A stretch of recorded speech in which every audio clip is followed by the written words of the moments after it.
Dalton Russell can be seen speaking into the camera, saying that he executed a meticulous bank robbery on a Wall Street bank and managed to walk right out the front door without getting caught.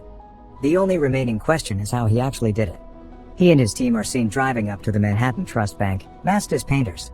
Then, Dalton walks into the bank first and knocks out the cameras. Their well-orchestrated plan gets them from securing the door to having the people in the bank on the ground in a matter of seconds. A police officer walks up to the bank when he sees smoke coming out of it, and before he can complete the call, Dalton comes out and tells him that he has hostages, and if the cops come near the door, he'll start killing them. The officer calls it in quickly, and an entire barrage of NYPD Blue comes rushing to the scene, assessing the situation, setting up and securing the location, while shutting down the entire block. Simultaneously, the owner of the Manhattan Trust, Arthur Case, gets informed which branch of his bank is being held up with hostages involved.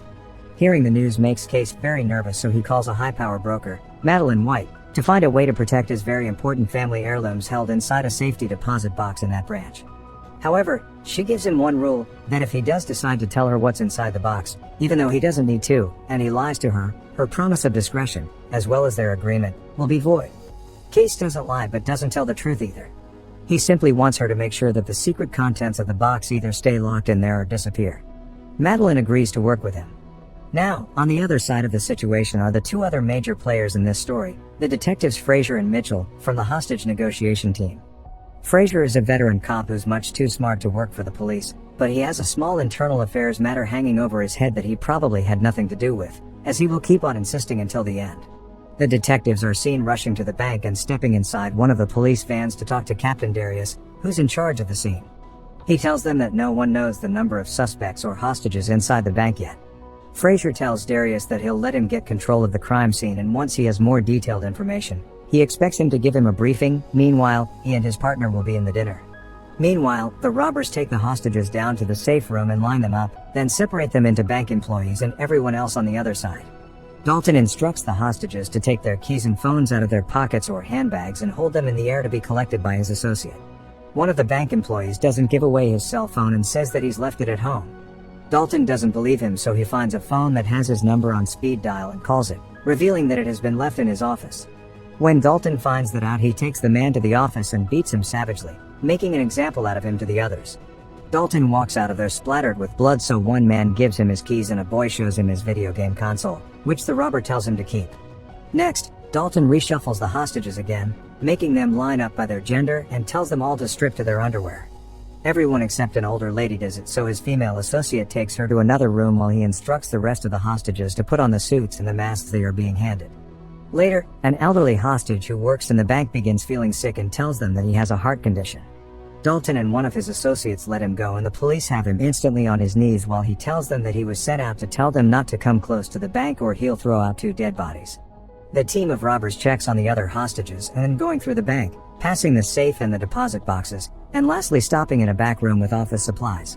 Sometime later, the robbers can be seen preparing the room for something and digging through the ground. Darius fetches Frazier and Mitchell and tells them about the man the robbers let go of. The released hostage has told them that he thinks that there are 4 perps in the bank.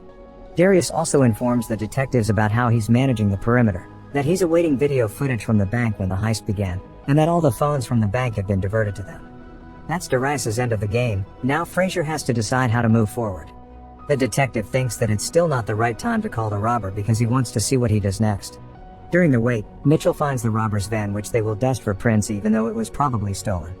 When Frazier finally decides to call the bank, Dalton just lets the phone ring and doesn't pick it up. The police get the footage from the bank's security cameras and they see how the robbers managed to disengage all of them, speculating that they used infrared lights to do it. Suddenly, the police see movement in front of the bank. Simultaneously, Madaline goes to the mayor of New York and asks him for a very big favor. She tells him that she is monitoring the hostage situation in the bank for a client and asks him to get her inside with the police, to be extended every courtesy to execute her task. The mayor says that it's impossible, but Madaline insists and he agrees to grant her the favor. The robbers let another hostage go with a message for the police strapped on him. As one has come to expect from US cops, they see the man as a Sikh, but think he's an Arab terrorist and disrespect his religion by taking off his turban. They take him away quite roughly, and later he's seen in the diner being questioned about what he saw by Frazier and the others. The Sikh is rightfully very angry, and it takes some convincing to get him to talk about what has been going on in the bank. He confirms the information about the perps being 4 and tells them that there are around 20 to 30 hostages. Later, the cops read the demands that were sent out with the hostage. The robbers are asking for 2 buses and a jumbo jet to be delivered by 9 p.m. If the cops break the deadline, they will kill 1 hostage every hour. The bank is also secured with plastic explosives. Darius says that they can't get a plane and that the bus is a maybe, while Frazier tells them that until they talk to him they will get nothing, not even a cup of coffee. Suddenly, Case is led into the van asking if he might be of some assistance and about the robbers' demands. The cops tell him that they want a jet and the old man asks if they want him to arrange one for them. They're stunned.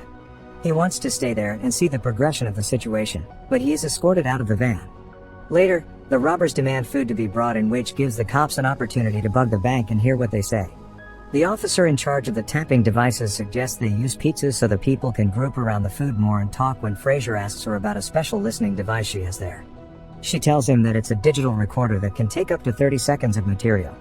Meanwhile, one of the hostages acts like a tough guy, so the robbers give him a reminder about who's in charge in the bank and drag him across the rooms with all the hostages, then take him inside the office supply room. The order of food finally arrives at the bank and Frazier oversees the drop, introducing himself to Dalton. He tries to get the robber to open up to him and tells him that he would love to talk to him if he picks up the phone. Dalton says nothing. Later, they listen to the audio from inside the bank and realize they are speaking in another language, so they guess it's Russian. Frazier sends Mitchell to find out from the hostages if they heard any Russian or Russian accents when they were in there. At the bank, the robbers create a situation with the hostages, moving one of them to another room. Then, one of the robbers pretends that she's a hostage too and goes back to the first room. When the other robber takes her to the room, he takes out another female hostage and takes her to a third room. Later, the actual female robber can be seen digging the hole in the supply room. A cop with Russian heritage listens to the tape and tells them that the language isn't Russian, but the closest he gets to is Bulgarian and calls it Central European, sort of. Frazier gets the idea to play the recording over the speaker and get someone from the crowd outside that can recognize what language it is. A construction worker recognizes the language as Albanian because his ex-wife was born there and comes forward with the information. The police try to reach the Albanian consulate but get nowhere with them, so Frazier tells the construction worker to call his ex-wife. When the woman arrives, she sees the help they want from her as an opportunity to make her parking tickets go away. Frazier tells her to listen to the recording and tell them what it says. She laughs, saying that not only does she know what they're talking about, but that she also knows who's doing the talking. The cop is excited that he might find out who it actually is, so the woman repeats her request about the parking tickets before she answers, and when she gets the reply she wants, she tells them that it's the voice of the former communist president of Albania, Enver Hoxha. The realization that what they have been listening to is a random tape because the robbers knew they were going to bug them changes the game for the police. Meanwhile, in a series of scattered shots from the bank, Dalton can be seen in the safe and around the money, making it look questionable if they really are there for the money. A bit later, he and one of his associates are seen opening up a safety deposit box. It contains certain documents that they seem to have been initially after, as well as diamonds and little baggies and a jewelry box. Dalton takes the document and the other one closes the box up again. Around the same time, the mayor arrives in front of the bank with Madaline to have a conversation with Detective Frazier. He introduces them and she quickly presents Frazier with a limited account of the reason she's there. The detective is reluctant to accept her supposed help, so Madaline and the mayor use some nice old-fashioned blackmailing to convince him. Sometime later, Dalton finally picks up the phone and talks to Frazier.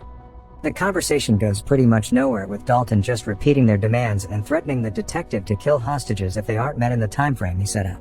The same happens in a later conversation, with Frazier sure that he's the one pressing the robber for more time, still unaware that the one who's stalling is Dalton by playing games with him. Frazier offers Dalton some more food and he asks for sandwiches. In the meantime, the robbers finish digging the hole in the supplies room, which will be a big part of how the robbery is completed. After his call with Dalton, Frazier lets Madaline talk to him as well. She says something to him that convinces Dalton that they should have a conversation face to face. Frazier takes her to the bank, worried that she might make a wrong move, but Madaline tells him that she got to where she is by collecting friends and not enemies. She's searched when she gets to the bank, then proceeds to talk to Dalton. Madaline gives him an offer of a short prison sentence and $2 million when he gets out in return for the contents of the safe deposit box. Dalton makes it clear that he knows who Madaline is working for and that he knows Case was a Nazi collaborator in World War II when he worked in Switzerland. She only asks to go to the deposit box, prompting him to show her what he found there, and tells her that he'll be keeping it as a guarantee that if he is caught for the robbery, she and her boss will help him get out of it. When Madaline gets out of the bank, She has an off-the-record conversation with Frazier telling him that she made him another offer that he's considering. Frazier asks her about what she thinks Dalton is like, and Madaline tells him that he's smart and that he's not a murderer. Sometime later, the three cops continue talking about Dalton, trying to figure him out, when Frazier decides to switch up the game a bit and stop playing by the book because he thinks Dalton knows every step they will make. He calls him and tells him that he will give him his jet if he allows him to come inside and check the hostages first. Dalton agrees, and we see Frazier walk inside the bank in the next sequence. He's taken to the hostage rooms where he sees that all of them are alive and well when he sees the boy and is denied taking him out with him when he asks. Before he leaves, he promises the hostages that he'll take them all out. Frazier confronts Dalton and tells him about the tactical team waiting outside, but the robber outsmarts him again. As they reach the door, Frazier tackles him and tries to take off his mask, but is stopped by one of the others in time. Dalton is pissed at him and asks for the buses again. After that, Dalton goes to the supply room and asks his associate how long it will take him to finish up there, and he says that it will be in around 2 to 3 hours. Frazier gets back in the van and tells Darius that Dalton isn't a killer and they should wait and see what he does when he calls him again and tells him to point their cameras at the window. As soon as they do that, they see Dalton holding a gun to a hostage and killing him on camera. The consequence to that is Frazier getting booted down in the case, with Darius taking his place to call the shots in the situation. Naturally, Darius plans to get the tactical team inside as soon as possible, but getting inside the bank presents him with a tactical nightmare with very problematic outcomes. The only solution to their problem is using rubber bullets so they don't kill anybody. Mitchell thinks that if something goes wrong again that Frazier will be the scapegoat, but he tells him that he caught a deal with Madaline and that he'll make detective first grade. Suddenly, before Darius storms the bank, Frazier discovers that the robbers have been listening to them the entire time via a transmitter in the drawer, so he calls the captain to inform him. However, Darius decides to proceed. When Dalton hears that, he throws smoke grenades, and they get the hostages out of the bank before the cops can come in. As soon as everyone comes out, the tactical team gets them all down on the ground and arrest everyone. Then, that tactical team goes inside the bank to clear it from the robbers or find any possible bodies. They check all the rooms, the safe, and the supply room, but find nothing. Frazier, Mitchell, and Darius come down, and the head of the tactical team tells them that they didn't find the body of the hostage and that nothing was taken from the bank. Furthermore, the cops realize that their weapons were toys and that the killing of the hostage was just a hoax. Meanwhile, the hostages and all of the robbers are being taken into a police station to be questioned. No one knows who the hostages and who the robbers are, so, sometime later, Frazier's captain tells him that the case no longer exists. Frazier didn't expect that, but he also won't be letting it go. Before he leaves, the captain tells him that his problem with Ya is gone. Later, Frazier finds a clue to the secret safe deposit box from the bank and begins putting it all together. He meets with Madaline again and shows her his recording of her and the mayor blackmailing him about his problem. In exchange for not getting the recording out, he asks her for information about Case's box. She only gives him a hint but tells him to let it go. Madaline goes to speak to Case later and tells him that Frazier won't be a problem, but that Dalton will be hanging on to the document from the box as insurance against his retaliation. Furthermore, Madaline knows that there were diamonds in the safe along with the document, and Case tells her that there is also a Cartier ring that belonged to some of his Jewish friends he didn't save from the Nazis because they paid too well. He pays her before she leaves, and she pretends that she isn't judging him. 1 week after the heist, Dalton can be seen, finally revealing how he managed to pull off the heist. He was hiding inside the bank, behind a trick wall they built in the supply room. Dalton has the diamonds, the ring, and the document. He breaks through the trick wall and gets out of his hiding spot, then walks through the bank like he's just another client. All of his conspirators can be seen waiting for him in front of the bank as Frazier and Mitchell arrive. Dalton bumps into Frazier as he's walking out of the bank, but he doesn't recognize him. Frazier goes into the bank with a court order to open the deposit box, and inside he finds chewing gum, the Cartier ring, and a note saying "Follow the ring." The detectives go to speak to Case, and Frazier asks him about the box, having figured out that it's connected to something bad. Case tries dodging all of his questions, but Frazier shows him the ring, saying that once he learns more about he would surely know what those bad things are. When the cops leave, they laugh because they know they have Case exactly where they want him. Later, Frazier interrupts Madaline's and the mayor's lunch to show them the ring and give her the number of the War Crimes Issues office in Washington, D.C. She will gladly call that number, so he gives her the pen with their recording successfully taking down a Nazi, overplaying a high-powered broker and an aloof mayor. The only thing left for him to do, since he's also made the first grade, is to go home and make love to his wife. In the final image of the film, we see him finding a diamond that Dalton has left in his pocket when he bumped into him in the bank. Subscribe for new videos update and turn on notifications and leave a like to help the channel out. Thank you for watching.